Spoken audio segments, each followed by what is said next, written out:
Nataka nikwambie ya kwamba kuna nyakati ngumu unapitia. Nikupe habari njema. Mungu ni Mungu wa nafasi ya pili. God is God of second chance.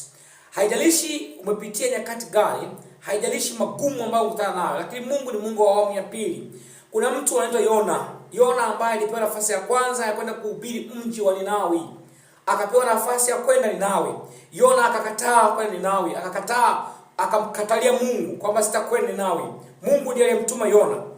Yona hakutumwa na baba yake wala mama yake. Yona alitumwa na Mungu Baba aende Ninawi, akaihubiri Ninawi. Yona akakataa. Awamu ile alipokataa, Mungu akamwambia aende tena.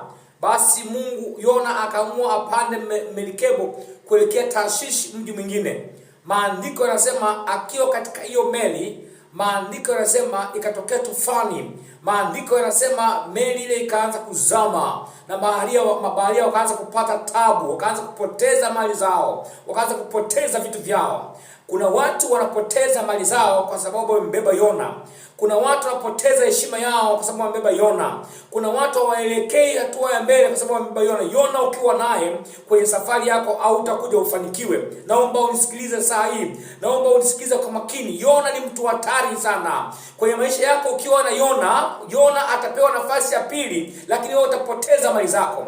Mabaharia wakapoteza mali zao, lakini Yona akaokolewa. Samaki alikuwa tayari kumbeba Yona. Samaki aliandaliwa kwa ajili ya kumbeba Yona. Yaani hata ile merikebu kama ingezama, ile merikebu ingepoteza mwelekeo, wale wote wangekufa, lakini Yona asingelikufa. Yona angeendelea na safari, maana samaki alikuwa amekwisha kuandaliwa kwa ajili ya kumbeba Yona. Yona uliye naye anakutesa, lakini yeye atakuwa salama. Yona huwa hafi. Yona huwapotezi nafasi yake ya pili. Mungu akupe akili, Mungu akupe ufahamu. Niko na upako sio kawaida. Niko na nguvu sio za kawaida, na nguvu za Mungu zimenivamia. Mungu akupe neema, Mungu akupe baraka, Mungu akufungulie milango yako ifunguliwe, nguvu za Mungu zikufunike, baraka ya Mungu ionekane kwa maisha yako. Na natangaza ushindi. Namba yangu ya simu ni 0713-940-997. Hakika magumu uliyokuwa nayo ni magumu kwako kwa sababu hujanipatia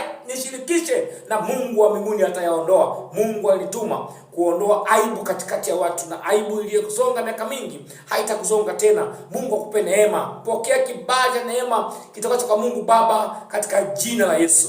Amen.